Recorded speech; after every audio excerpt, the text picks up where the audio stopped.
Road ಬಂದು Gundlupet to Chamarajanagar highway. ಇಲ್ಲಿಂದ ಒಂದು 2 ಕಿಲೋಮೀಟ್ರಲ್ಲಿ ಒಂದು ಫಾರ್ಮ್ ಹೌಸ್ ತೋರಿಸ್ತೇನೆ. ಸಬ್ ರೋಡ್ ಇದು ಹೈವೇಯಿಂದ.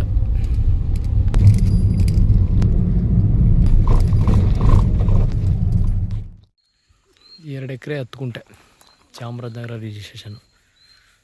ಇನ್ನು ಫುಲ್ ಫೆನ್ಸ್ ಮಾಡಿಕೊಡ್ತಾರೆ ಮತ್ತು ಸ್ವಂತ TC, ಒಂದು ಬೋರು.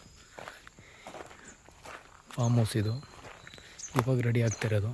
ಅಡಿಕೆ ಕೂರಿಸಿದ್ದಾರೆ. ಕೆಂಪು ಮಣ್ಣು ನೋಡಿ, ಥರ ಬರುತ್ತೆ ಕೆಂಪು ಮಣ್ಣು ನೋಡಿ, ಅಡಿಕೆ ಹಾಕಿದ್ದಾರೆ.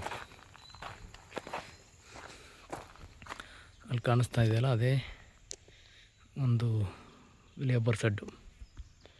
ನನ್ನ ಕಾರ್ ನಿಂತಿದೆಯಲ್ಲ, ಅದೇ ರೋಡು. 2 ಎಕರೆ 10 ಗುಂಟ.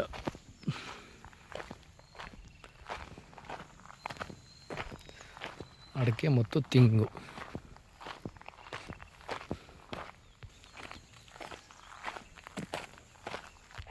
ಇದು ಪೂರ್ತಿ ಡ್ರಿಪ್ ಆಗೈತೆ.